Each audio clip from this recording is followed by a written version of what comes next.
नारद जी ने भागवत हरिद्वार में सुनी सनकादियों से, और भक्ति महारानी बैठी थी वृंदावन में। जब इनके नाम से भागवत हुई तो ये कथा हरिद्वार में हुई, पर इनको यहां लाभ मिल गया। सिंपल है ना।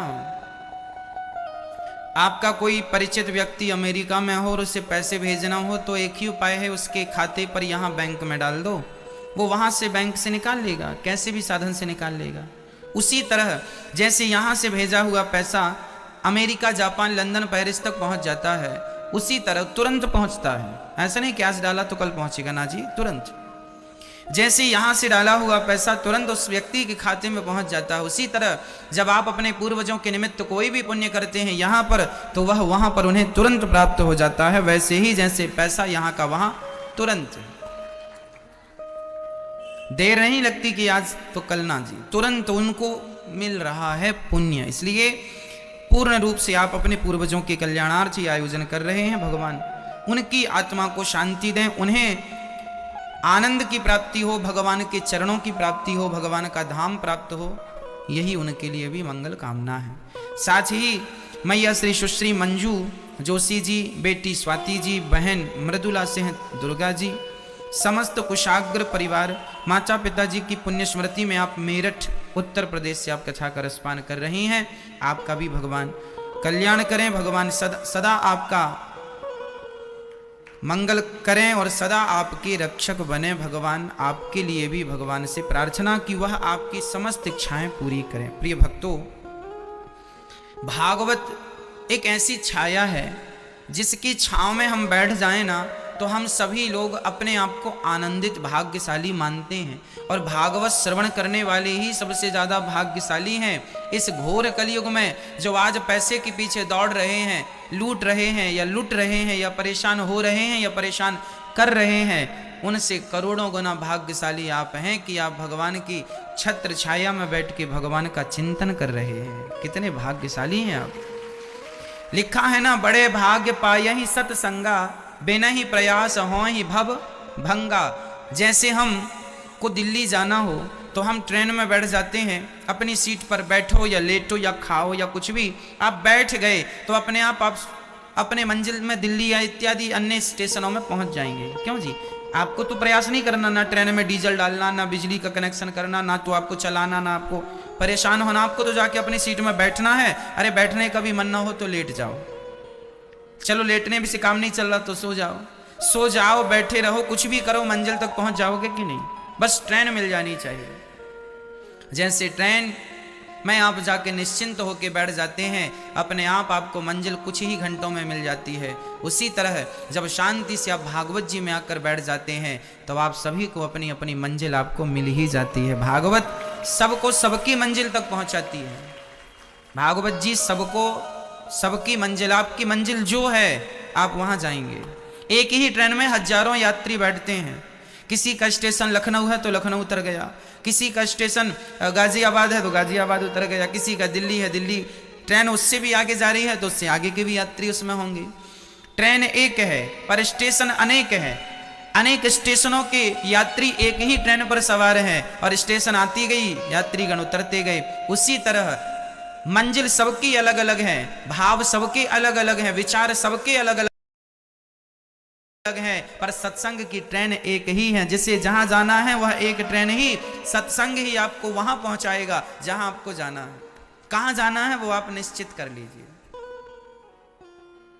किसी को पुत्र चाहिए तो भागवत जी पुत्र देती हैं, किसी को धन चाहिए भागवत जी धन देती हैं, किसी को प्रतिष्ठा चाहिए भागवत जी प्रतिष्ठा देती हैं। इसलिए बहुत सारे लोग भागवत जी अपनी इच्छाओं की पूर्ति के लिए कराते हैं तो भागवत जी उनकी इच्छाएं भी पूरी करती हैं। और कुछ लोग कहते हैं कि हमें भागवत का पाठ इसलिए कराना है क्योंकि हमें भगवान की प्राप्ति हो, भगवान से प्रेम बढ़े।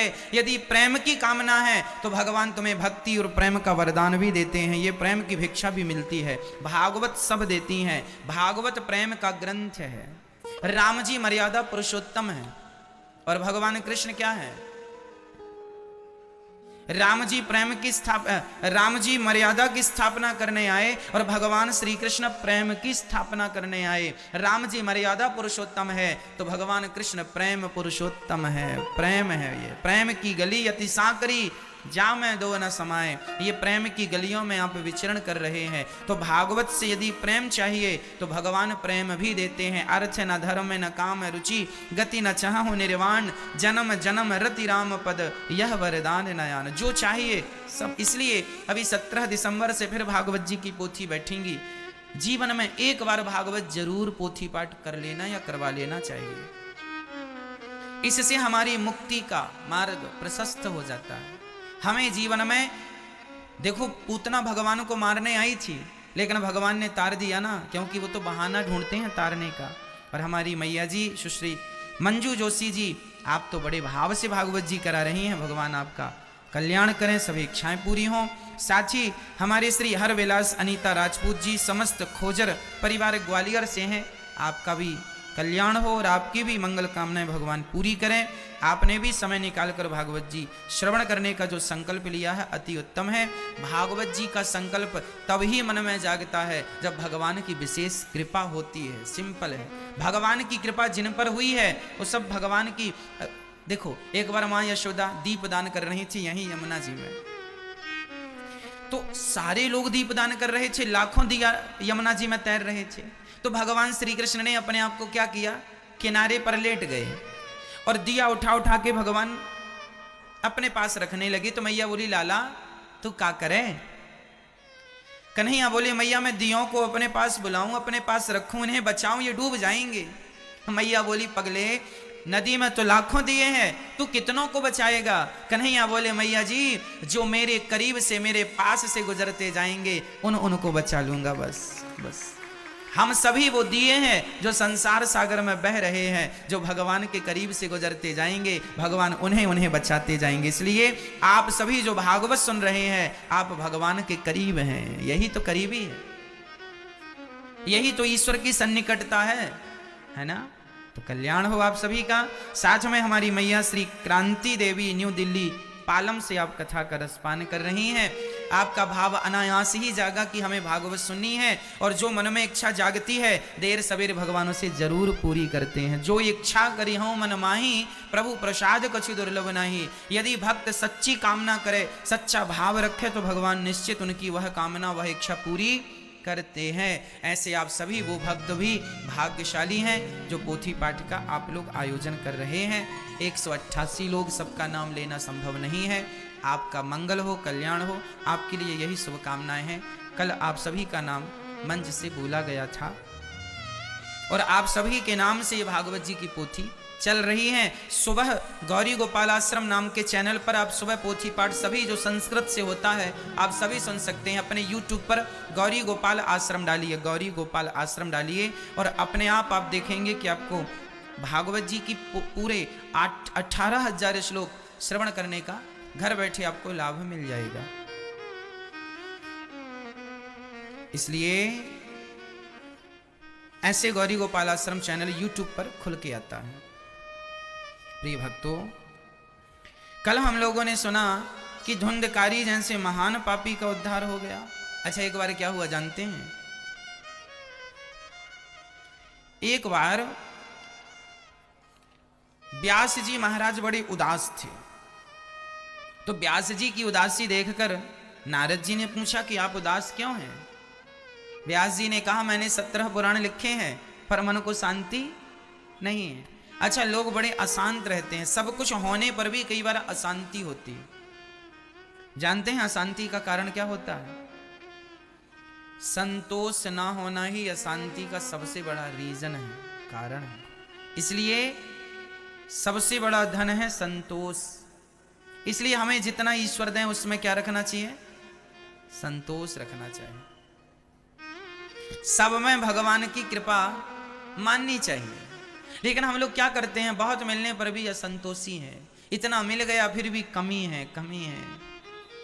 क्या करोगे, बांध कर ले जाओगे? अच्छा मैया, मुझे एक बात बताओ, एक बहुत बड़े पहाड़ पर, बहुत बड़े पर्वत पर आप गए हैं और वहां आपको बहुत सारा हीरा और सोना मिल जाए। ये समझिए कि सोने और हीरे की खदान आपको मिल जाए और आप पहाड़ की चोटी पर अकेले हैं, और आपका घर वहां से लगभग 200 किलोमीटर दूर है और वहां से आपको पैदल ही जाना है, तो मुझे ये बताओ कि आप कितना सोना भरेंगे अपने पास? कितना भरेंगे? आप सोने की खदान में हैं, हीरों की खदान में हैं। यदि आपने इतना बड़ा पोटरी बांध ली, माना कि आपने 20 किलो सोना इकट्ठा कर लिया या 10-20 किलो हीरे इकट्ठे कर लिए, ठीक है, आपने सिर पे पोटरी रखी, चल पड़े। पर चलते चलते जब आप थकेंगे ना, तो आपको वो हीरा और सोना भारी लगेगा। आपको लगने लगेगा कि बहुत ज्यादा है, हमें घर पहुंचना है सुरक्षित, तो इसे यहीं छोड़ना पड़ेगा। तो आप उसमें से आधा निकाल देंगे, 10 किलो बचाएंगे अपने लिए। लेकिन जब 10 किलो लेके आप और चलेंगे और थोड़ा दूर और चलेंगे ना, 2-4-10-20 किलोमीटर, तो आपको वो 10 किलो भी बहुत लगेगा। फिर आप और नीचे गिरा देंगे, 5 किलो लेंगे, चलो 5 किलो में काम कर लेंगे, अपना गुजारा कर लेंगे। पर जब 5 किलो लेके आप चलेंगे तो आप बहुत लंबा, 200 किलोमीटर बहुत होता है, और वो भी पहाड़ों का रास्ता, तो 5 किलो भी भारी लगेगा, आप उसे भी नीचे गिरा देंगे, कुछ बचा लेंगे। कुल मिला के परिणाम यही हुआ कि कुछ ही आपके हाथ लगेगा। आपको उस समय हीरों से ज्यादा परवाह आपकी जान की होगी। जिंदगी आपको लगेगा कि हीरे मोती छोड़ दो, अब तो जिंदा पहुंच जाएं घर में, तो यही बड़ी बात है। क्यों जी? मुझे ये बताओ, हीरे मोती सोना चांदी ज्यादा मूल्यवान है या फिर आपका शरीर? जवाब दो। मूल्यवान क्या है? शरीर मूल्यवान है। कितना मूल्यवान है? चलो मुझे बताओ, क्या 1 किलो सोने में आप अपना शरीर किसी को बेच देंगे? भैया दे दोगे 1 किलो सोने में? भैया जी आप बताओ, 2 किलो सोना लोगे? नहीं, अरे आप बड़े महंगे हो भाई। तो फिर 5 किलो में बात पक्की? भैया, और तुम तो जरा सी 10 ग्राम की अंगूठी के लिए लड़ पड़ती हो, 10 ग्राम की अंगूठी के लिए लड़ पड़ती है मैया, और तुम्हारा शरीर खुद 50 किलो सोने से ज्यादा कीमती है। 50 किलो सोना भी कोई आपको दे तो बताइए, ये शरीर, अरे सोने की कीमत है, सोना मूल्यवान है, हीरे की कीमत है, पर शरीर की कोई कीमत नहीं है, क्योंकि ये अनमोल है। अनमोल तेरा जीवन यूं ही गवा रहा है, किस ओर तेरी मंजिल किस ओर जा रहा है। मेरी मां, ये दुनिया का आदमी पागल हो गया है, सोना चांदी में परेशान हो गया है। उसे पता ही नहीं कि सबसे मूल्यवान चीज तुम्हारे पास ईश्वर ने दे रखी है, और वह है तुम्हारा शरीर, वह है तुम्हारा समय, वह है तुम्हारी श्वासें। अभी कोरोना काल में एक एक श्वास के लिए लोगों ने, एक एक सिलेंडर के लिए लोगों ने 20-20 हजार, 50-50 हजार, 1-1 लाख खर्च किए कि नहीं? काहे के लिए खर्च किया? अरे कोई 10 लाख भी मांगता तो लोग 10 लाख भी देते। 10 लाख कीमती नहीं है मेरी मां, तुम्हारी श्वासें कीमती हैं। हाँ या ना? बोलो बोलो, कीमती है ना? तो तुम्हें ईश्वर ने श्वासें दे रखी हैं, शरीर दे रखा है। तुम कितने धनवान हो, फिर भी तुम रोते हो मैं गरीब हूं, मैं गरीब हूं। किस एंगल से तुम गरीब हो? मुझे बताओ, तुम कहां से गरीब हो? गरीब इसलिए हो क्योंकि तुम्हें संतोष नहीं। ईश्वर ने तुम्हें करोड़पति, मैं कहूंगा तो तुहीन है ये। ईश्वर ने तुम्हें अनमोल बनाया है, तुम्हारा कोई मूल्य नहीं है, तुम अनमोल हो। शायद कोहिनूर हीरे की कीमत आंकी जा सकती है। क्यों जी? कोहिनूर हीरे की कीमत शायद आंकी जाए कि ये इतनी कीमती का, इतना इसका मूल्य है। अरे कोहिनूर हीरे की शायद कीमत है, लेकिन आप एक व्यक्ति की कीमत क्या है? आपकी कीमत के आगे 50 कोहिनूर कुर्बान हो जाएंगे। आप तो कई कोहिनूर को कुर्बान कर सकते हैं, आपकी एक अकेले की कीमत में कई कोहिनूर समा जाएंगे। इतने अनमोल हो आप, लेकिन गीदड़ों की झुंड में रह रह के ना आपने अपने आप को गीदड़ मान लिया। अनमोल हीरे हो आप, लेकिन कंकड़ पत्थर के बीच में रह रह के अपने आप को तुमने पत्थर मान लिया। रोते रहते हो, रोते रहते हो। सोना के लिए रो लिया, सोने के लिए झगड़ा कर लिया, चांदी के लिए झगड़ा कर लिया, पैसों के लिए झगड़ा कर। पगले, ये तो कल फिर आ जाएगा। क्यों जी मैया? इसलिए मेरी माँ, सबसे मूल्यवान है तुम्हारी श्वासें। इसलिए प्रत्येक श्वास में भगवान का चिंतन हो, ईश्वर का चिंतन हो। भगवान ही सबसे बड़ा धन है और जीवन में संतोषी व्यक्ति सबसे ज्यादा सुखी है। व्यास जी की उदासी देखकर नारद जी ने कहा भागवत की रचना करो। जब भागवत की रचना की, व्यास जी को शांति का अनुभव हुआ, अपार शांति। शांति मिल गई। महाभारत के युद्ध से आपने प्रारंभ किया। भागवत में महाभारत की बड़ी महिमा है। महाभारत के युद्ध से भागवत का प्रारंभ हुआ है। भागवत में भगवान के 24 अवतारों का वर्णन है। भगवान के कितने अवतार हैं? 24। नारायण, नारद, हरि, कपिल देव, श्री राम, हंस, हयग्रीव, मोहिनी, दत्तात्रेय, सुखधाम, नरसिंह, वामन, व्यास जी, ऋषभ देव, कौमार, यज्ञ पुरुष, धनवंतरी, बुद्ध, कल की अवतार, पृथु राजा, बारह, पुनि, कृष्ण, चंद्र भगवान, परशुराम, मत्स्य, कमठ, पद्म, पुराण, प्रमाण। नारद जी ने अपने पूर्व जन्म की कथा कह सुनाई कि मैं दासी पुत्र था, संत कृपा से ब्रह्मा पुत्र हूं। महाभारत की कथा मैं आज आपको सुनाता हूं विस्तार से। ये महाभारत का जो युद्ध छाया है, ये हमारे जीवन में सीखने लायक है। आप लोग महाभारत की पुस्तक पढ़ते हैं कि नहीं? नहीं। आप लोगों को लगता महाभारत पढ़ने से घर में महाभारत होता है? ऐसा आप लोग मानते हैं, जबकि यह मान्यता बिल्कुल गलत है। तो आज जिनके घर में युद्ध हो रहा है, सास ससुर में, पति पत्नी में, सास बहू में, क्या इन लोग सब महाभारत पढ़ते थे? जब नहीं पढ़ते थे तो उनके घर में युद्ध क्यों हो रहा है? आज जिनके भाई भाई का झगड़ा हो रहा है, क्या वो कभी महाभारत पढ़े हैं? काश पढ़े होते तो ना होता। क्या बताएं, उल्टा पैदा हुए थे, भगवान ने उल्टा पैदा किया था, पर भगवान ने भी ये नहीं सोचा था कि उल्टे पैदा के साथ तुम्हारी बुद्धि भी उल्टी हो जाएगी।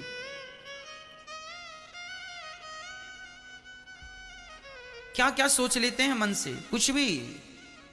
कौआ कान ले गया तो कौआ के पीछे भाग गए। कौआ भाई साहब जरा कान तो दे दो। अरे देख भी तो लो, सच्ची ले गया कि झूठी। ये व्यर्थ की बातें क्यों करते हैं? महाभारत पढ़ने के लिए ही बनाया है। आप पढ़ा करो, गीता पढ़ो, रामायण पढ़ो, श्रीमद् भागवत पढ़ो, महाभारत पढ़ो। पढ़ने के लिए है ये। इस धरती का सबसे बड़ा काव्य महाभारत है, सबसे बड़ा इतिहास महाभारत है, सबसे बड़ा ग्रंथ महाभारत है। हिंदू धर्म का सबसे बड़ा ग्रंथ कौन सा है? प्रश्न आ जाए तो महाभारत। 1,00,000 श्लोक हैं महाभारत में। कितने श्लोक हैं? 1,00,000। इसलिए महाभारत हम सभी को पढ़ना चाहिए। और महाभारत में जो लिखा है हम सभी के लिए वह परम ज्ञान की बातें हैं। आओ हम आपको बताते हैं कि महाभारत में क्या लिखा है। बता दें आपको? मैया, मैया जी बैठ जाओ मेरी माँ। अच्छा सुनो फिर। महाभारत 2 पक्षों में हुआ। कितने पक्ष थे? कौन कौन? कौरव और पांडव। पांडव कितने थे? कौरव कितने थे? 100। एक तरफ 100, एक तरफ 5। जीत किसकी हुई? 100 वालों की कि 5 वालों की? कौन जीता? 5 वाला। क्यों? 5 तो कम संख्या है, 100 ज्यादा है। 100 वाले जीतते ना, 5 वाले क्यों जीत गए? यही महाभारत का राज है। 5 वाले इसलिए जीत गए क्योंकि पांडवों के शिविर में धर्म था और कौरवों के शिविर में धर्म नहीं था। जीत हमेशा उसकी होती है जिसके पास धर्म होता है, जिसके पास सत्य होता है। इसलिए जीवन में क्या जरूरी है मेरी मां? सत्य जरूरी है, धर्म जरूरी है। धर्मो रक्षति रक्षिता, जो धर्म की रक्षा करता है स्वयं धर्म उनकी रक्षा करते हैं। प्रश्न खड़ा हुआ कि भगवान ने पांडवों का साथ क्यों दिया, कौरवों का साथ क्यों नहीं दिया? क्योंकि कौरवों के पक्ष में धर्म नहीं था। यदि कौरवों के पक्ष में धर्म होता तो भरी सभा में एक स्त्री की साड़ी ना उतारी जाती। यदि कौरवों की सभा में धर्म होता तो एक योद्धा से सात योद्धाओं ने एक साथ युद्ध ना किया होता। कौन था वो योद्धा जिस एक योद्धा से सात योद्धाओं ने एक साथ युद्ध किया? जबकि युद्ध का नियम था कि एक योद्धा से सिर्फ एक ही योद्धा युद्ध करेगा, दूसरा नहीं करेगा। यदि योद्धा रथ के नीचे उतर गया है तो उस पर कोई प्रहार नहीं करेगा, योद्धा के हाथ खाली हैं तो उस पर कोई प्रहार नहीं करेगा। यह युद्ध का नियम था। लेकिन ये सारे नियम कौरवों की सेना ने तब तोड़े जब अभिमन्यु चक्रव्यूह में फंस गए थे। उस समय अभिमन्यु की उम्र केवल 19 वर्ष की थी। 19 साल का लड़का था और 19 साल के बच्चे को 7 योद्धाओं ने घेर के मार डाला। उस 7 लोगों में कर्ण भी थे और कर्ण को यह बात भली भांति पता थी कि अभिमन्यु मेरा कौन है। बताओ कर्ण का अभिमन्यु कौन था? जोर से, कौन था? भतीजा, भाई का बेटा। कर्ण को यह पता हो गया था युद्ध के पहले कि मैं कुंती पुत्र हूं। भगवान श्री कृष्ण ने कह दिया था, हाँ या ना? कर्ण को यह बात भली भांति पता थी कि मैं कुंती पुत्र हूं और ये पांडव मेरे छोटे भाई हैं और अर्जुन पुत्र ये अभिमन्यु हैं। भगवान श्री कृष्ण के भांजे हैं। भगवान श्री कृष्ण की बहन कौन? सुभद्रा है ना? अर्जुन की पत्नी, उनके पुत्र अभिमन्यु। अभिमन्यु चक्रव्यूह में, अच्छा मैं यहां एक बात आपको आज की बात से तुलना करता हूं। अभिमन्यु ने चक्रव्यूह में जाना कब सीखा था? बताओ, चक्रव्यूह में जाना कब सीखा था? हाँ जी, गर्भ में सीखा था। जब वो अपनी मां के गर्भ में थे तब एक बार अर्जुन ने अपनी पत्नी को बताया था कि चक्रव्यूह कैसे बनता है, उसमें कैसे जाया जाता है। और जब वो आने की बात बताने लगे, उसे भेदने की बात बताने लगे, तब अभिमन्यु की मां को नींद आ गई और वह सो गई, सुन ना पाई। इसलिए अभिमन्यु को चक्रव्यूह में जाना तो आता था लेकिन वापस आना, इसमें अभिमन्यु की गलती थी कि नहीं? हाँ या ना में जवाब दो। क्या गलती थी अभिमन्यु की? बोलो। अभिमन्यु की गलती थी इसमें। क्या गलती थी? अभिमन्यु ने अपनी विद्या को अपडेट नहीं किया। कैसे? अरे तुमने मां के गर्भ में जाना सीख लिया था तो जन्म लेने के बाद 19 साल तुम्हारे पास थे, पूछ लेते ना अपने पिता से, पिताजी जाना तो आता है, बताओ आने की विद्या क्या है? क्या अपनी विद्या को अपडेट नहीं करनी चाहिए? क्या आप अपने मोबाइल को अपडेट नहीं करते, लैपटॉप कंप्यूटर को अपडेट नहीं करते? हर ऐप को आजकल अपडेट करना पड़ता है। आजकल गाड़ियां अपडेट हो रही हैं। लेकिन याद रखना, मैं तुम्हें बता दूं, जिसने अपने जीवन में अपने आप को अपडेट नहीं किया, समय के साथ जिसने अपने आप को नहीं ढाला, उसका परिणाम अभिमन्यु की तरह होता है। यह अभिमन्यु उसका परिणाम है। इसलिए समय के साथ चलना सीख लो, समय के साथ रहना, समय के साथ जीना सीख लो। अभिमन्यु ने अपनी विद्या को अपडेट नहीं किया। अरे कभी बैठ जाते ना पिता के पास, पूछ लेते पिताजी बताओ, पिताजी बताते, अर्जुन बताते। लेकिन आपको लगता है कि हम बहुत ज्ञानी हैं, आपको लगता है हम तो बहुत सीख गए। याद रखना मेरी मां, जीवन की आखिरी श्वास तक हमें सीखना होता है।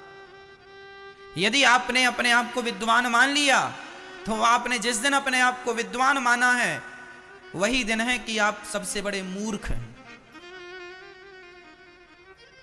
इस धरती में इतना ज्ञान है, कि हमारे कई जन्म कम पड़ेंगे उस ज्ञान को प्राप्त करने के लिए।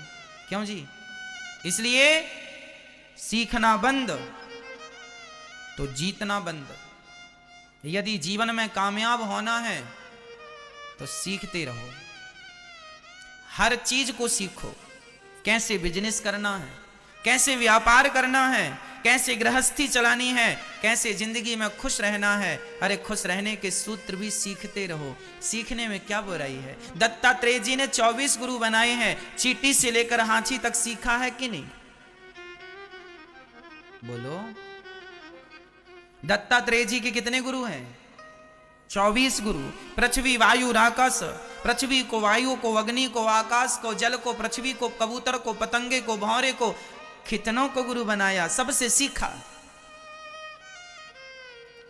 और हम लोग सीखते नहीं।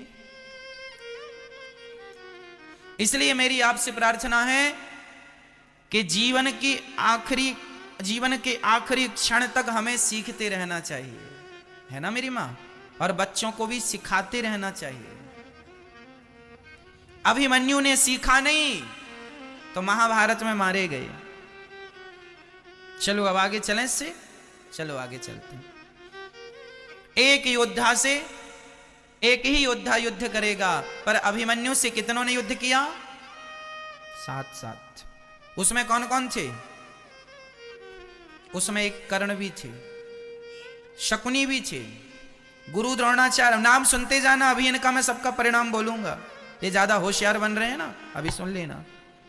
ज्यादा होशियार बनने की बिल्कुल जरूरत नहीं है। ज्यादा होशियार जो बनता है उसका परिणाम वो भी मैं आपको बताऊंगा। इसलिए महाभारत पढ़ा करो। इतिहास ने किसी को माफ नहीं किया, याद रखना मेरी मां। कोई भी हो, आप गलत करेंगे तो आपके साथ गलत होगा, आप कोई भी क्यों ना हो। पितामह भीष्म जैसे दिग्गजों को भी बाणों की सैया मिली कि नहीं? किसी ने पूछ लिया, पितामह जानते हो कौन है? गंगा पुत्र पितामह है। द्यो नाम के वसु पितामह है। पितामह जैसा योद्धा कोई नहीं था, इस धरती पर नहीं था। पितामह के बाणों का सामना कोई नहीं कर सकता था। ना अर्जुन में इतनी ताकत थी, ना गुरु द्रोणाचार्य में इतनी ताकत थी कि उनके बाणों का सामना। अरे गुरु, ठीक है मैं आपको समझा दूं। पितामह भीष्म ने एक बार अपने गुरु से भी युद्ध किया है और गुरु को भी युद्ध में संतुष्ट किया है। कौन थे उनके गुरु? परशुराम जी। परशुराम जी के 3 चेले महाभारत में लड़ रहे हैं। कौन कौन? परशुराम जी के 3 चेले महाभारत में लड़ रहे हैं। पहला पितामह, दूसरा गुरु द्रोणाचार्य और तीसरा कर्ण। तीसरा, ये तीनों एक ही गुरु के चेले हैं, लेकिन इन तीनों में सबसे श्रेष्ठ पितामह भीष्म है। पितामह भीष्म ने युद्ध में अपने गुरु को भी संतुष्ट किया था। एक बार दोनों का युद्ध हुआ था। परशुराम जी ने कहा, चल बता तू कितना जानता है, मेरे से सीखा है। युद्ध किया, ऐसे बाण का संधान किया जो बाण परशुराम जी के पास भी नहीं था। तब परशुराम जी ने सरेंडर कर दिया। वाह, चेला मान गया। तो ये वो पितामह, मैं पितामह भीष्म का परिचय दे रहा हूं कि इन्हें हल्के में ना लेना। इनके नाम से पृथ्वी थर थर कांपती थी। इन्हें इच्छा मृत्यु का वरदान है और यह भगवान के परम भक्त हैं। विष्णु सहस्त्र नाम का नाम सुना होगा आपने? विष्णु सहस्त्र नाम का नाम सुना है? विष्णु सहस्त्र नाम सबसे पहले पितामह भीष्म ने बाणों की सैया पर गाया था। उसके बाद से आज हमारे बीच में विष्णु सहस्त्र नाम है। विष्णु सहस्त्र नाम महाभारत का ही एक अंश है। श्रीमद् भगवद गीता महाभारत का ही एक अंश है। महाभारत के 1,00,000 श्लोकों में से 700 श्लोक निकाल दिए, उन्हें श्रीमद् भगवद गीता कहते हैं। उसी का एक अंश विष्णु सहस्त्र नाम है। इसलिए पितामह भीष्म उच्च कोटि के योद्धा थे, उच्च कोटि के भक्त थे, लेकिन फिर भी बाणों की सैया मिल गई। प्रश्न खड़ा हुआ, पितामह क्यों? उत्तर सुनो। पितामह भीष्म से 2 पाप हुए। एक पाप पिछले जन्म का, एक पाप इस जन्म का। दोनों पाप मिल गए तो बाणों की सैया हो गई। एक बात बताएं, एक अनपढ़ गंवार व्यक्ति चोरी करता है, तो उसकी चोरी क्षमा करने लायक है, क्योंकि अनपढ़ है, गंवार है, मूर्ख है। लेकिन कोई विद्वान व्यक्ति चोरी करे तो क्या उसकी चोरी क्षमा करने के योग्य है? क्यों जी? कोई अनपढ़ आदमी, सामान्य व्यक्ति पाप करे तो उसका पाप क्षमा करने लायक है। चलो अनजान में हो गया, अज्ञानी था, पर एक विद्वान गलतियां करे तो क्या वो गलतियां क्षमा करने के लायक हैं? पितामह ने वही गलती की। पितामह की पहली गलती सुनो। पितामह ने एक सांप को कांटों के ढेर में फेंक दिया था। एक सांप रास्ते में तड़पता हुआ मिला, उसे कांटों के, बबूल के कांटे थे, बबूल के कांटों में फेंक दिया। वो सांप को कांटे चुभते चुभते बेचारा तड़प तड़प के मर गया। कांटों की सैया सांप को दी इन्होंने, तो बाणों की सैया इन्हें भी मिली। ये तुम्हारे ही कर्मदंड हैं। पहला पाप। दूसरा, भरी सभा में जब द्रौपदी की साड़ी खिंच रही थी, उस समय पितामह भीष्म चाहते तो द्रौपदी की रक्षा कर सकते थे। क्यों? क्योंकि पितामह जाते दुशासन के गाल में एक थप्पड़ मारते। भाई बच्चे गलती करते हैं तो माँ बाप डांटते या मारते हैं कि नहीं? माँ बाप को अधिकार है ना डांटने का। दादाजी डांटते हैं कि नहीं, मारते हैं कि नहीं? फिर तो पितामह तो सबसे बड़े थे ना भाई। समस्त हस्तिनापुर में सबसे लंबी आयु पितामह की थी, सीनियर पितामह थे। तो पितामह को चाहिए कि वो जाकर द्रौपदी को न्याय दे, लेकिन नहीं दिया। जब तुम न्याय दे सकते थे तो न्याय क्यों नहीं दिया? जब अन्याय को रोक सकते थे तो क्यों नहीं रोका? अन्याय रोकने की ताकत होने पर भी चुपचाप बैठोगे तो आप जैसे लोगों को, भले आप पितामह भीष्म ही क्यों ना हो, बाणों की सैया पर आपको लेटना पड़ेगा। यही तुम्हारे पापों का दंड है। तुम भक्त हो तो तुम्हारी भक्ति के बल पर तुम्हें भगवान भी मिलेंगे, पर तुमने पाप किया है तो पाप का दंड भी भोगना पड़ेगा। तुम्हारी भक्ति से तुम सोचो कि तुम्हारे पाप कट जाएं, संभव नहीं है। जो तुमने पाप किया है वो तो कट जाएंगे, जो पाप किया है वो भोगना पड़ेगा। जो पुण्य किया, हाँ तुम कोई मूर्ख व्यक्ति हो, सामान्य हो, हम जैसे मूर्ख व्यक्ति है, हमें तो कुछ भी ज्ञान नहीं है, पर पितामह को तो धर्म का ज्ञान था, पितामह को तो नीति का ज्ञान था। भाई कोई अज्ञानी आदमी गलती करे तो माफ कर दिया जाएगा क्योंकि अज्ञानी है, पर जानकार व्यक्ति जो वेदों का ज्ञान रखे, पुराणों का ज्ञान रखे, वो गलती करे तो उसकी गलती, उसकी अपराध को क्षमा नहीं किया जा सकता। इसलिए पितामह भीष्म जैसे दिग्गजों को भी बाणों की सैया पर लेटना पड़ा। लेकिन चूंकि भक्ति थी तो आखिरी समय भगवान कृष्ण का दर्शन हुआ है, और भगवान का दर्शन किया है, और भगवान कृष्ण को ही उन्होंने विष्णु सहस्त्र नाम के नाम से पुकारा है। जब धर्मराज युधिष्ठिर ने पूछा, पितामह भीष्म बाणों की सैया पर लेटे थे, तो पूछा पितामह बताओ हम सभी का उद्धार कैसे होगा? तब पितामह भीष्म ने कहा, बेटा युधिष्ठिर ये लो, तुम विष्णु सहस्त्र नाम ले लो। ये भगवान के सहस्त्र मतलब 1000 नाम है। भगवान विष्णु के कितने नाम हैं? 1000 नाम। उस 1000 नाम में भगवान विष्णु का नाम नारायण भी है, विष्णु भी है, जगन्नाथ भी है, कृष्ण भी है और राम भी है। राम, कृष्ण, जगन्नाथ जी, द्वारिकाधीश जी, विठ्ठलनाथ जी, ये सब अलग अलग नहीं है। 1000 नाम में ये समस्त नाम आ जाते हैं। आप लोग अलग अलग मानते हैं ना कि राम जी अलग हैं, कृष्ण जी अलग हैं। ना तो राम जी अलग हैं, ना तो कृष्ण जी, वह एक के ही नाम इतने सारे हैं। आपको लगता है राम जी अलग हैं, कृष्ण जी अलग हैं? अलग नहीं है।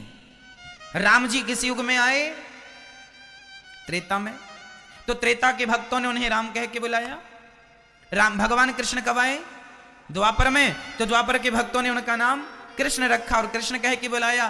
दोनों कौन थे? दोनों भगवान नारायण के ही तो अवतार थे। पितामह भीष्म को कर्म दंड मिला। चलो अब मैं आगे बताता हूं।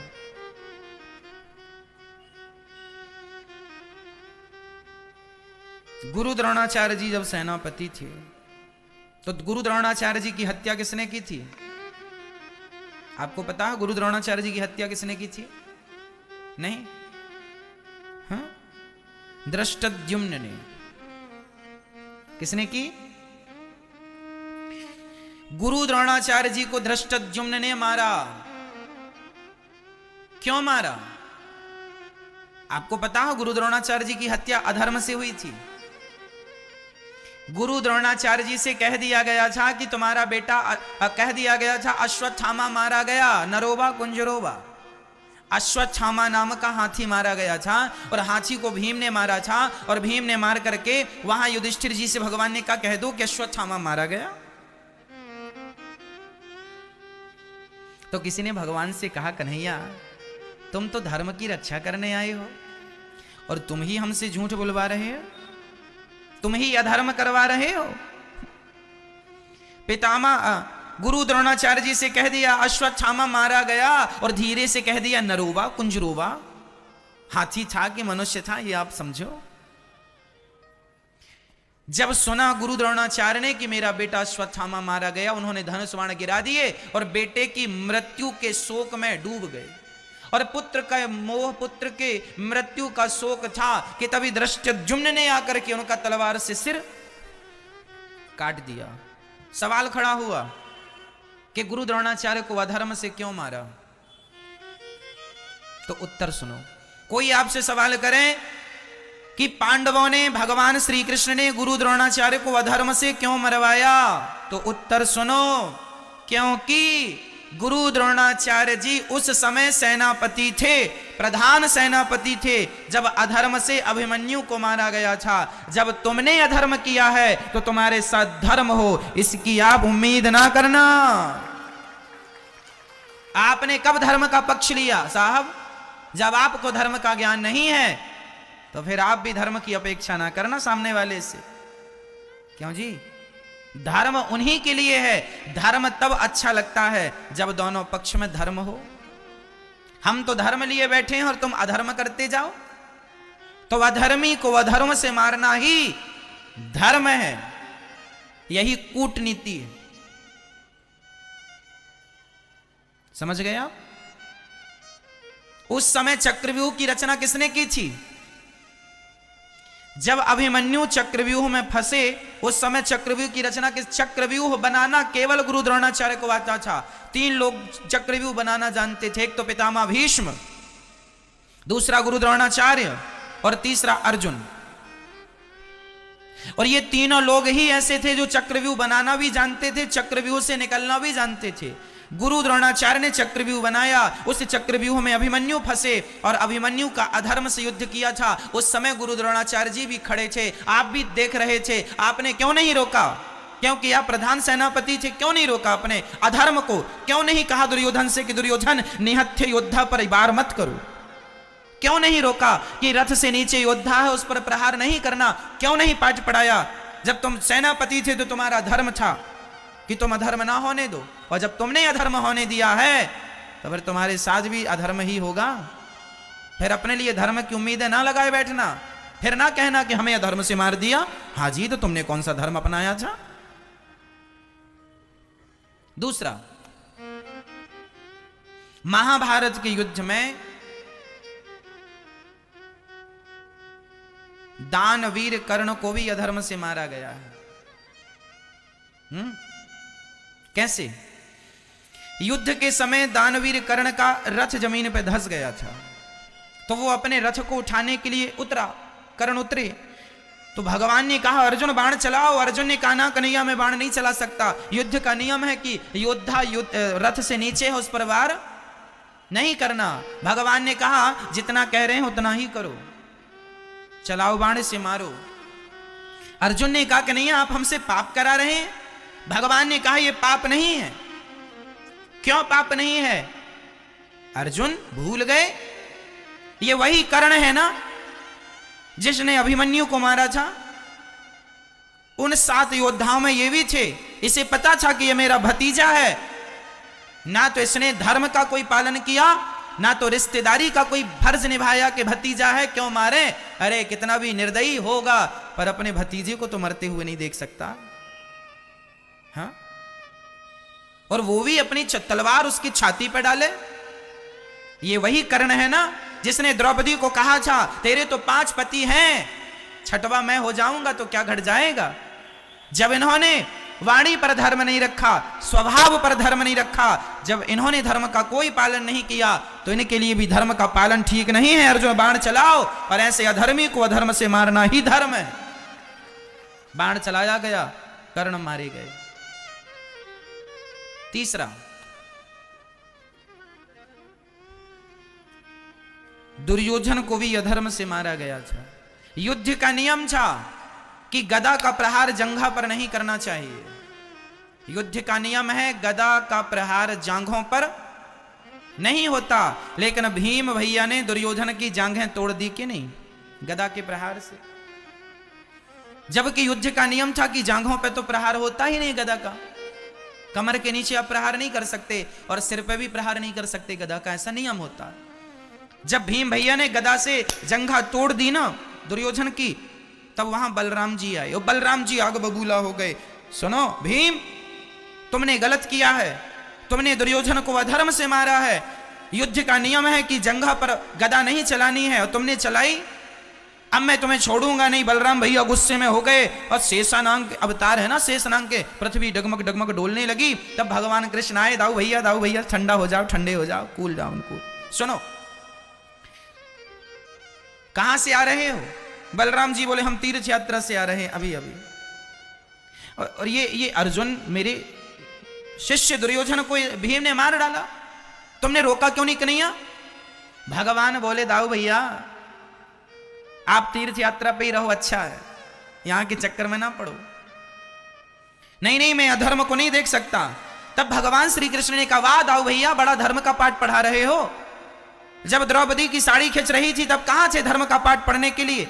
ये वही दुर्योधन है जो कहता था कि द्रौपदी आजा मेरी जंघा पर बैठ जा, जो पराई नारी को अपनी जांग पर बिठालना चाहता था, ऐसे अधर्मी की तो जांग तोड़ ही देना चाहिए, यही धर्म है। द्रौपदी की लाज बचाने नहीं आए, लेकिन इस पापी को बचाने चले आए। इस पापी को ऐसे यदि इस आप कह रहे हैं कि ये अधर्म है, ऐसे पापियों को अधर्म से मारना भी धर्म ही है। ऐसे पापी तो जितने जल्दी मर जाएं वही धर्म है। ये जितने दिन जिंदा रहेंगे उतने दिनों तक ये किसी बहन बेटी की साड़ी यूं ही उतारते रहेंगे। ये तो जितने जल्दी मर जाएं उतना अच्छा।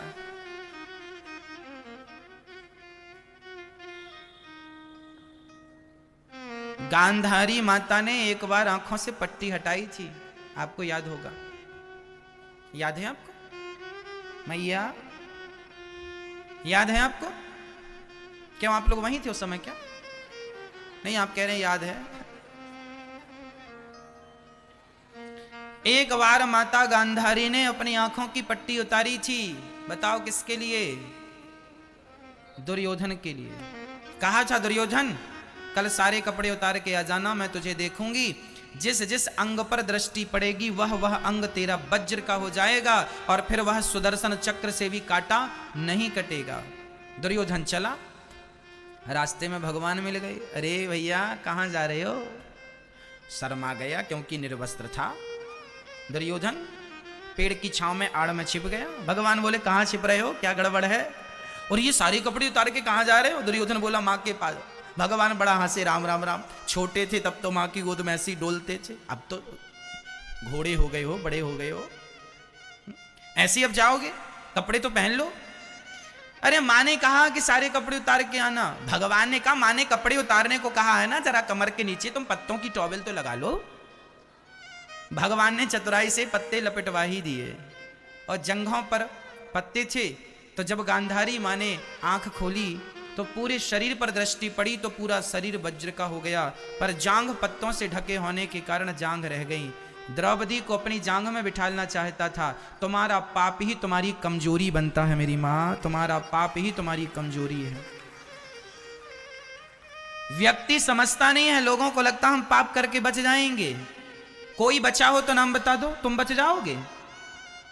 क्या दुर्योधन बच गया पाप करके? क्या कर्ण बच गए पाप करके? क्या पितामह भीष्म बच गए पाप करके कि तुम बच जाओगे? क्या रावण बच गया कि कुंभकर्ण बच गया कि मेघनाथ बच गया कि अन्य बच गए? कंस बच गया, शिशुपाल बच गया, दंतवक्र बच गया, पूतना बच गई, कौन बचा कि तुम बचोगे? तुम्हारा पाप ही तुम्हारी कमजोरी है। दुर्योधन की जांघें कमजोर क्यों रह गईं? क्योंकि द्रौपदी से कहा था कि मेरी जांघों पर आकर बैठ जाओ, बस यही तुम्हारा पाप, तुम्हारी कमजोरी है। मारा गया।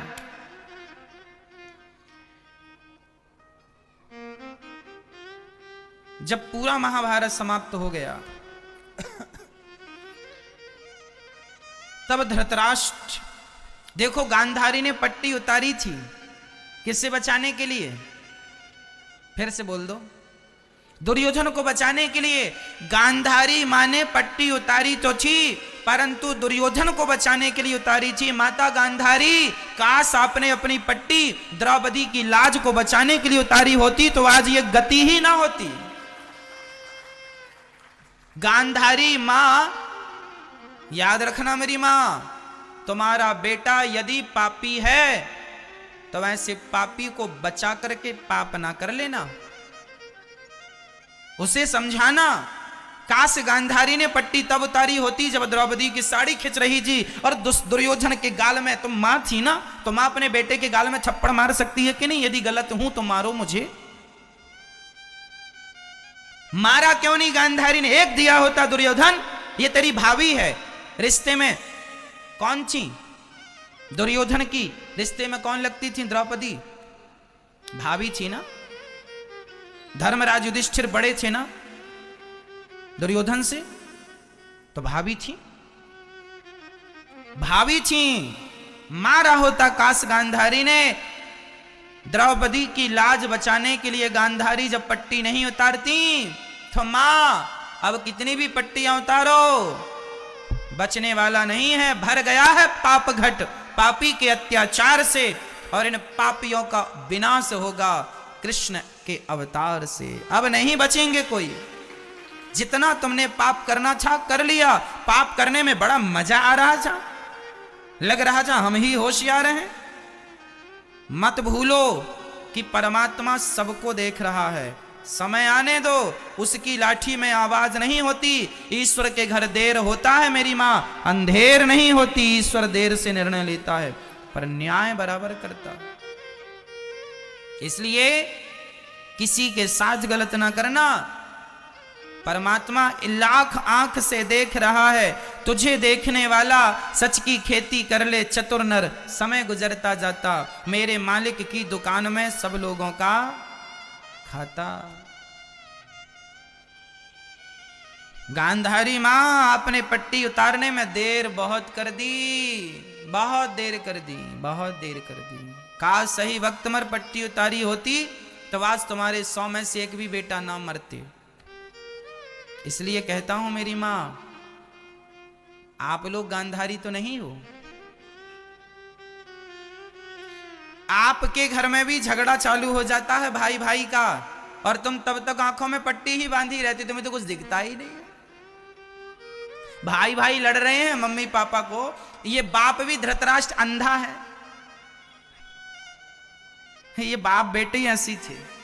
ये धृतराष्ट्र महाशय ये भी कोई बहुत अच्छे आदमी थोड़ी थे। ये भी पुत्र मोह से परेशान थे। कौन सा मोह था? कौन सा मोह था? बच्चों से इतना भी प्यार ना कर लेना कि तुम्हारा प्यार ही उनके सर्वनाश का कारण बन जाए। क्या जी? ये धृतराष्ट्र को समझाया था। किसने? पितामह भीष्म ने, विदुर जी ने। विदुर जी समझाए तो दुर्योधन ने विदुर जी को घर से निकाल दिया। चलो काका जी, तुम मेरे पिताजी को भड़का रहे हो। विदुर जी धृतराष्ट्र के सगे भाई हैं, माता अलग है बाप एक है। दुर्योधन ने विदुर जी को घर से निकाल दिया, लेकिन एक शब्द डांटा नहीं धृतराष्ट्र ने कि दुर्योधन अपने काका जी से ऐसी कोई बात करता है। कुल मिला के ना धृतराष्ट्र गांधारी ने अपनी औलाद को संस्कार नहीं दिए कि बड़ों का आदर कैसे किया जाता है। काश गांधारी और धृतराष्ट्र ने अपनी औलाद को संस्कार दिए होते तो आज उन्हें बुढ़ापे में रोना ना पड़ता। यदि आपको नहीं रोना है तो संस्कार देना, नहीं तुम्हारा बच्चा कल दुर्योधन बन जाएगा। तुम धृतराष्ट्र बनोगे तो दुर्योधन होगा, तुम गांधारी बन के पट्टी बहनी रहोगी तो दुर्योधन बनेगा। इसलिए मेरी मां पट्टी उतार दो अपनी आंखों से। और तुम्हारे बच्चे क्या कर रहे हैं? देखो, गलत रास्ते पर तो नहीं चल रहे हैं, जा रहे हैं। तो धृतराष्ट्र गांधारी ने तो थप्पड़ नहीं मारा, पर तुम्हारी औलाद गलत काम करे तो जरूर थप्पड़ मारना, शायद तुम्हारी डांट फटकार से ही सही रास्ते पे आ जाए। हाँ, धृतराष्ट्र ने एक बार नहीं डांटा दुर्योधन को, और ना डांटने का परिणाम देख लीजिए आपके सामने। परिणाम क्या था? सर्वनाश। एक दिन धृतराष्ट्र रो रहे थे, भैया विदुर विदुर विदुर, क्या है ये भीम जो है ना, हमें रोटी कुत्ते की तरह डालता, कहता ले बुढ़े खा ले। अब बताओ कोई ऐसा करना चाहिए अपने ताऊ जी के साथ? हम तो उसके बड़े बाप हैं, बड़े पिता हैं। रो रहे हैं। तब विदुर जी खूब ठहाका लगा के हंसे, वाह रे अंधे, तुम अंधे के अंधे ही रहे, तुम ना सुधरे। क्यों? अरे धन्यवाद दो उन पांडवों का, तुमने उनके साथ जितने अत्याचार किए हैं, लाक्षागृह में बंद करके आग लगवाने का षड्यंत्र तुमने रचा। पांचों पांडवों को आग से जलाने का प्रयास किया था ना, उसमें धृतराष्ट्र भी थे। इनकी षड्यंत्र था। तुम्हारी आंखों के सामने लाक्षागृह बनाया गया, पांडवों को जलाया गया, तुम्हारी आंखों के सामने जुआ खेला गया, द्रौपदी की साड़ी खींची गई, तुम्हारी आंखों के सामने भगवान कृष्ण शांति का प्रस्ताव लेके आए, तुमने ठुकरा दिया। और आज कह रहे हो कि भीम हमें कुत्तों की तरह रोटी डालता है। विदुर जी ने कहा, धृतराष्ट्र भैया, अच्छा है कि तुम्हें कुत्तों की तरह रोटियां मिल रही हैं, नहीं तो तुम कुत्तों की तरह रोटियां लेने के भी अधिकारी नहीं हो। तुम्हारी दुर्दशा, तुम्हारी हालत कुत्तों से भी गई गुजरी है। तुमने जितना अत्याचार पांडवों के साथ किया है, उसके बदले वो तुम्हें कुत्ते की तरह रोटी भी डाल रहे हैं, तो उनका धन्यवाद करो कि कम से कम दे तो रहे हैं, भूखा तो नहीं मार रहे हैं। तुमने तो आग में जला के मारना चाहा था, तुमने तो भीम को जहर देकर मारना चाहा था, तुमने तो पांडवों का राज्य छीन लिया था, तुमने तो उनके राज्य से उन्हें वंचित कर दिया था, तुमने तो उनके राज्य पर कब्जा कर लिया था। कितने अपराध गिनाए तुम्हारे, कितने गिनाए? तुम तो कुत्ते जैसी रोटी खाने के लायक भी नहीं हो। मेरी मां हाथ जोड़ के कहता हूं, गांधारी ना बनना, धृतराष्ट्र ना बनना। आज माँ बाप को पता ही नहीं कि हमारी बेटी कहां है। पढ़ने गई है लंदन, पढ़ने गई है बड़े शहर, वहां पढ़ भी रही है कि कुछ और भी कर रही है। तुम अंधे हो ना, तुम्हें तो कुछ दिख ही नहीं रहा। क्यों नहीं देख रहे हो कि तुम्हारी औलाद क्या कर रही है? क्यों नहीं जाकर देखते हो? 2 दिन 4 दिन का समय निकाल करके तुम्हारे बच्चे पढ़ ही रहे हैं कि पढ़ने के नाम पर कुछ और कर रहे हैं। क्या तुम्हें नहीं पता कि आज बड़े बड़े शहरों में लड़का लड़की एक साथ घूमते हैं? वो लड़के लड़की भी तो किसी बाप की बेटी और बेटा ही है। वो भी तो वही बच्चे हैं जो पढ़ने गए थे अपनी मां से कह करके। बड़े बड़े शहरों में, मुंबई चले जाइए, वहां समुद्र के किनारे लड़का लड़की बैठे रहते हैं मधुमक्खी की तरह। वही लड़के तो हैं जो पढ़ने गए हैं। ये चल रही है पढ़ाई इनकी समुद्र के किनारे, पीएचडी कर रहे हैं। तुम कौन हो? तुम धृतराष्ट्र हो, तुम गांधारी हो, जो बच्चों पर नजर नहीं रखते, बच्चों को बिगड़ने देते हैं। बच्चे बिगड़ गए, उसके सबसे बड़े जिम्मेदार माँ बाप, तुम धृतराष्ट्र गांधारी तुम ही हो। सुन लो, तुम्हारे लिए शास्त्र क्या कहते हैं? माता शत्रु, बोलो, माता शत्रु पिता वैरी, ये न बालो न पाठिता, न शोभते सभा मध्य हंस मध्य बको यथा। ये हमें 6वीं क्लास में पढ़ाया गया था। सुभाषितानी का श्लोक था 7वीं 6वीं क्लास में। जब मैं 7वीं 6वीं 7वीं का श्लोक है मैं पढ़ता था, मुझे पढ़ाया गया था, माता शत्रु पिता वैरी, ये न बालो न पाठिता। जो माँ बाप अपने बच्चों को संस्कार नहीं देते, जो माँ बाप बच्चों को कुसंग से निकालकर सत्संग से नहीं जोड़ते, जो बच्चों को कामयाब नहीं बनाते, वह माँ बाप ही बच्चों के सबसे बड़े दुश्मन हैं। कहां थे आप जब बच्चे बिगड़ रहे थे? संस्कार क्यों नहीं दिया? क्यों नहीं नजर रखी? क्यों आंखें फूट गई थी? धृतराष्ट्र हो गए थे, गांधारी हो गए थे, क्यों बिगड़ने दिया? क्यों तुम्हारे बच्चे सिगरेट पी रहे हैं? क्यों तुम्हारे बच्चे जुआ खेल रहे हैं, क्यों तुम्हारे बच्चे शराब पी रहे हैं, क्यों तुम्हारे बच्चे रास्ते के चलती हुई बेटी बहन को छेड़ रहे हैं, क्यों है तुम्हारे बच्चे ऐसे? जिनके हैं मैं उनको कह रहा हूं, आप अपने बच्चों को संस्कार देना, नहीं तो दुर्योधन बनेगा और तुम धृतराष्ट्र गांधारी बनोगी।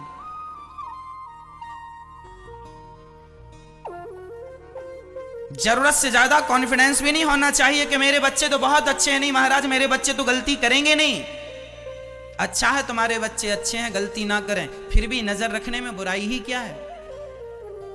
क्या बुराई है? आजकल तुम्हारे बच्चे इतने एडवांस हैं, कंबल के भीतर मां को लगता बेटा सो गया, वो व्हाट्सएप चलाता है कंबल के भीतर। तुम्हें लगता बेटी सो गई, वो फेसबुक में लगी है बातें करने के लिए। तुम्हारे बच्चे तुमसे ज्यादा होशियार हैं साहब, अपने आप को ही होशियार ना समझना। ऐसे माँ बाप को हम गांधारी और धृतराष्ट्र कहते हैं।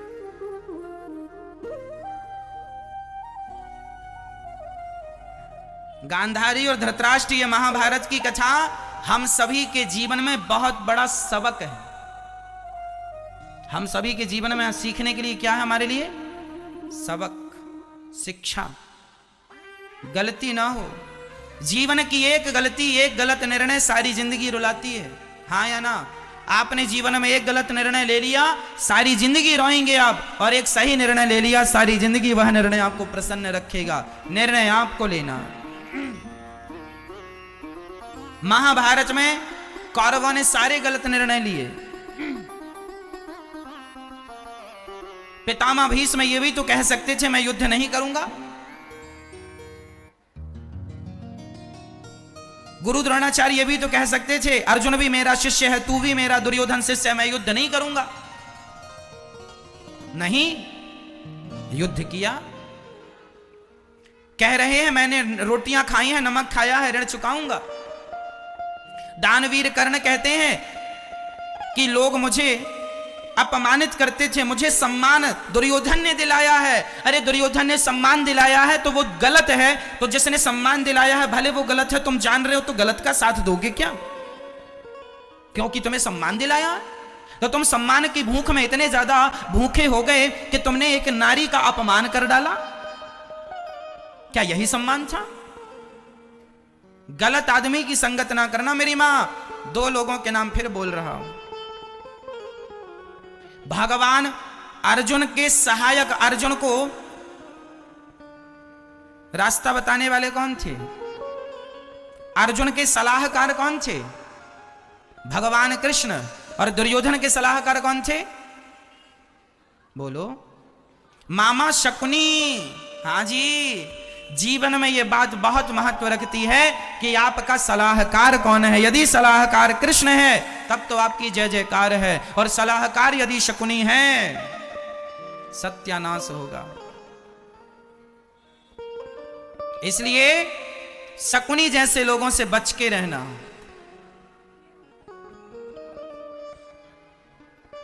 माता कैकेयी की सलाहकार कौन थी? कौन? मंथरा। परिणाम जानते हो? कैकेयी मां ने सलाह मंथरा से ली। और याद रखना मेरी मां, फिर बोल रहा हूं, सलाह हमेशा अपने से श्रेष्ठ लोगों से ली जाती है। सलाह हमेशा अपने से श्रेष्ठ लोगों से, सफल लोगों से सलाह लेनी चाहिए। असफल व्यक्ति की सलाह काम नहीं करती। जो स्वयं असफल है वो आपको सफलता के सूत्र क्या देगा, क्या सिखाएगा? स्वयं सीखा होता खुद ना सफल हो जाता।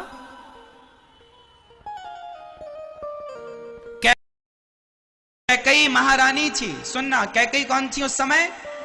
महारानी। और मंथरा कौन थी? कैकेयी के कमरे में झाड़ू पोंछा लगाने वाली दासी। एक महारानी ने सलाह किससे ली? दासी से। अरे राम राम राम राम राम राम। सलाह लेनी थी तो वशिष्ठ जी से ली होती, गुरु जी थे। सलाह हमेशा अपनी बुद्धि से ज्यादा बुद्धिमानों की सलाह लेनी चाहिए। हमारी जितनी बुद्धि है उनसे ज्यादा जिनकी है खोजो कि दुनिया में किसकी बुद्धि तुमसे ज्यादा है। इसलिए गुरु होते हैं हमारे भारत में। हमारी सोच, हमारी बुद्धि से ज्यादा गुरु की बुद्धि विकसित होती है। इसलिए हम गुरु शरण में जाते हैं और गुरु जी हमें सलाह देते हैं। इसलिए सलाहकार जीवन में अच्छा होना चाहिए। अर्जुन के सलाहकार भगवान कृष्ण थे और दुर्योधन के सलाहकार शकुनी। सलाह अच्छे लोगों से लो, इज्जत सबकी करो, सम्मान सबका करो। किससे बात करनी है? अरे भाई, जिसका जितना मूल्य होगा उतनी बातें करेगा। हर व्यक्ति अपने स्तर की बातें करता है ना। एक व्यक्ति का एक दायरा होता है कि वो क्या बात करेगा। बता दूं, शराबी हमेशा शराब की बातें करेंगे, कौन सी शराब बढ़िया है। शराबी हमेशा शराब की बात करेगा, जुआड़ी हमेशा जुए की बात करेगा, गंजेड़ी हमेशा गांजे की बात करेगा। ज्ञानी हमेशा ज्ञान की बात करेगा और मूर्ख हमेशा मूर्खता पूर्ण बात करेगा। इसलिए जीवन में ये बहुत महत्व रखती है चीज कि आप किसकी सलाह ले रहे हैं। आपके दोस्त कौन हैं, आपके फ्रेंड कौन हैं, आपकी सखी कौन है, आपकी सहेली। यदि आपकी सखी सहेली, आपका दोस्त यदि नेगेटिव है, नेगेटिविटी के विचार रखता है, नेगेटिविटी की बातें करता है, तो वह आपको नीचे ले जाएगा, गड्ढे में ले जाएगा। और यदि आपने पॉजिटिव लोगों के संग किया है, सकारात्मकता की बातें की हैं, अच्छे लोगों का संग किया है, यदि आपने दुनिया के टॉप 10 सफल व्यक्तियों की संगत कर लो, सुन लो, यदि आपने दुनिया के टॉप 10 सफल लोगों की संगत की तो लिख के रखना, कुछ वर्षों के बाद 10 सफल लोगों की संगत करने के बाद कुछ वर्षों के बाद 11वें सफल व्यक्ति आप ही होंगे, क्योंकि आपने सफल लोगों की संगति की। आपने धनवान लोगों की संगत की है,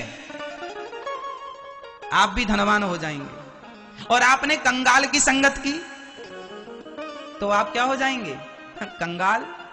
जैसी संगत वैसी रंगत, इसलिए संगत अच्छी हो। समझ रही हो मेरी मां? संगत अच्छी हो। संगत से गुण आते हैं, संगत से गुण जाए। लोहा जड़ा जहाज में, पानी में उतराए। अरे संगत का बहुत महत्व है मेरी मां। सुनार की तराजू में मक्खी भी बैठ जाए ना तो मक्खी की कीमत भी 5000 हो जाती है, नहीं होती। सुनार तराजू से सोना तौल रहा है, तभी सोने की तरफ यदि मक्खी बैठ गई तो कम से कम 1 ग्राम की तो मक्खी होगी। चलो आधे ग्राम की भी मक्खी हुई तो भी 2500 की तो हो गई। 5000 रुपए का 1 ग्राम सोना वर्तमान में है, लगभग कुछ ज्यादा कम हो सकता है। यदि 5000 रुपए का 1 ग्राम सोना है और यदि मक्खी आधे ग्राम की हुई तो भी 2500 की है, हाँ या ना? और वही मक्खी जाके सब्जी वाले की तराजू में बैठ जाए तो 10 मक्खी बैठ जाए तो मक्खी मक्खी ही रहेगी, कोई कीमत नहीं बढ़ने वाली। मक्खी की कीमत तब बढ़ेगी जब वह सुनार के तराजू में बैठेगी। आप किन के साथ बैठते हैं ये बहुत महत्व रखती है बात। आप सुनार के साथ बैठेंगे, सुनार मीन्स अच्छे लोग। सुनार मतलब ये नहीं कि तुम अपने नगर के सुनारों के पास जाके बैठना शुरू कर दो। सुनार का अर्थ यह है कि अच्छे लोगों की संगत करोगे तो आपकी वैल्यू बढ़ जाएगी, और गलत व्यक्ति की संगत करोगे तो आपकी वैल्यू, कीमत कम हो जाएगी। संगत, एक लोहा भी नाव की संगत कर लेता है ना, नाव से जुड़ जाता है तो वो लोहा डूबता, तो देखो अकेला लोहा डूब जाता है, पर नाव में जड़ दिया जाए तो डूबता नहीं है। जो लोहा डूबता था वही नाव से जुड़ने के बाद खुद तो पार हो रहा है, औरों को भी पार लगा रहा है। संगत ही तो है। लोहा भी नाव की संगत करके खुद पार लगाकर औरों को पार लगा देता है, और वही नाव की संगत से हट जाए तो पानी में डूब जाता है। आप भी जिस दिन अच्छे लोगों की संगत कर लोगे, भव सागर से पार लग जाओगे। इसलिए सत्संग किया करो। आप अभी क्या कर रहे हैं? आप भी अभी संगत कर रहे हैं, सत्संग। अभी आप क्या कर रहे हैं? संग कर रहे हैं। कौन सा संग? सत्य संग। सत्य क्या है? ईश्वर का संग ही ये सत्संग है, ये ईश्वर का संग है। इसलिए सदा ज्यादा नहीं छोड़ा, थोड़ा नहीं छोड़ा, सत्संग थोड़ा ही सही रोज किया करो, समय रोज निकाला करो। महाभारत की कथा से आपने कुछ सीखा कि नहीं आज? हाँ या ना मैया? कुछ सीखा? क्या सीखा मैया आपने? नहीं? इतना ही सीख लो कि तुम धृतराष्ट्र गांधारी ना बनना, बच्चों को दुर्योधन ना बनाना, बच्चों को बनाना है तो अर्जुन बनाना, बच्चों को बनाना है तो धर्मराज युधिष्ठिर बनाना। इतना ही सीख लो। बाकी तो फिर आप जो सुने हैं, आप इस कथा को ना YouTube पर रिवीजन किया करो। आज जो अच्छी बातें लगी वो YouTube पर दोबारा सुना करो, और जो बातें जीवन में अच्छी लगे, जो विचार जीवन में अच्छे लगे, उन्हें लिखकर उन पर चलने की कोशिश किया करो। जीवन में बदलाव तभी होगा जब आप अच्छे रास्तों पर चलेंगे। चलेंगे ही नहीं तो हम कितना भी अच्छा बताएं, क्या होगा? अच्छा बताने और अच्छे सुनने से काम नहीं होता, अच्छे सुनने के बाद उस पर अमल करने से काम होगा। इसलिए उस पर अमल भी जरूरी है। आप अपने मोबाइल पर YouTube पर अनिरुद्धाचार्य जी डालो, ये कथा आपको मोबाइल पर भी सुनाई देगी, और चैनल को सब्सक्राइब कर लो, लाल बटन होगी, और सब तक पहुंचाओ, शेयर करो यदि विचार अच्छे लगे हैं तो। हाँ, और रिवीजन किया करो। आज कथा में क्या अच्छा लगा आपको लिख लिया करो एक कागज में, कि डायरी बनाओ। कोई अच्छी बातें लगे, अच्छे विचार लगे, उन अच्छी चीजों का संग्रह किया करो। देखो सुनने में तो बहुत कुछ आ जाता है, पर आप जो सुन रहे हैं ना, 2 घंटे बाद सब भूल जाएंगे, लेकिन आप जरा सा टच कर लेंगे, लिख लेंगे ना, तो याद हो जाएगा। इसलिए जीवन में अच्छी चीजें तुरंत पकड़ लेनी चाहिए, नहीं पकड़ने से वो समय निकल जाता, वो लौट के नहीं आता।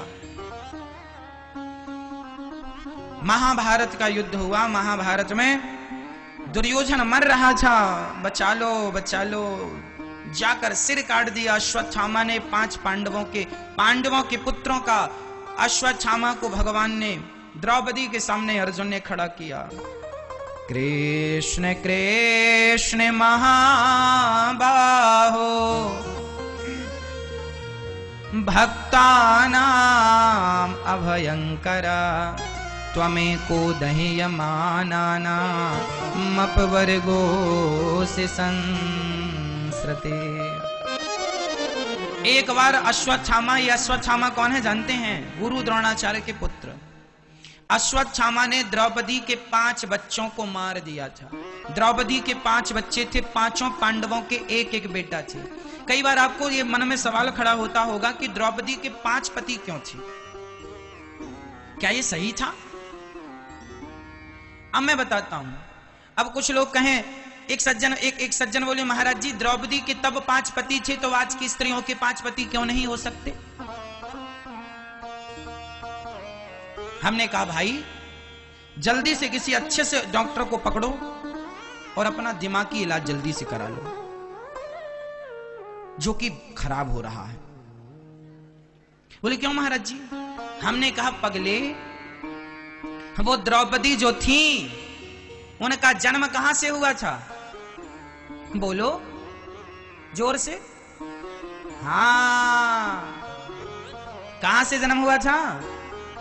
अग्नि से प्रकट हुई थी द्रौपदी। तो जो स्त्री अग्नि से प्रकट हुई है वो 5 पति बना सकती है। क्या तुम अग्नि से पैदा हुई हो? द्रौपदी को अयोनिजा कहते हैं। अयोनिजा का अर्थ है हम सब योनि से प्रकट होते हैं। हम सब का जन्म कहां से होता है? योनि से। लेकिन द्रौपदी का जन्म योनि से नहीं हुआ, अयोनिजा है। योनि से उसका जन्म नहीं हुआ। तो द्रौपदी कोई, अच्छा ये द्रौपदी कौन है? मैं पिछले जन्म में चलता हूं। ये द्रौपदी का नाम आपने कब सुना था? किस युग में? द्रौपदी मां का नाम किस युग में सुना? द्वापर में। मैं आपको त्रेता में लेके, त्रेता से घटना जुड़ी है द्रौपदी के जन्म की। सुनो, ये द्रौपदी मां कौन है? ये द्रौपदी पिछले जन्म की माता सीता है। सीता? हाँ, कौन सी सीता? असली नहीं, पूरा सुनना तब समझ में आएगा। असली सीता नहीं। राम जी ने माता सीता से कहा था, सीता मैं निशाचरों का नाश करने जा रहा हूं, तब तक तुम अग्नि में वास करो। तो माता सीता, असली सीता तो अग्नि में प्रवेश कर गई और अग्नि देव की तरफ से एक माता सीता की परछाई, नकली सीता अग्नि से प्रकट हुई। वह नकली सीता केवल रावण ने जिन सीता को चुराया था वो असली सीता नहीं थी।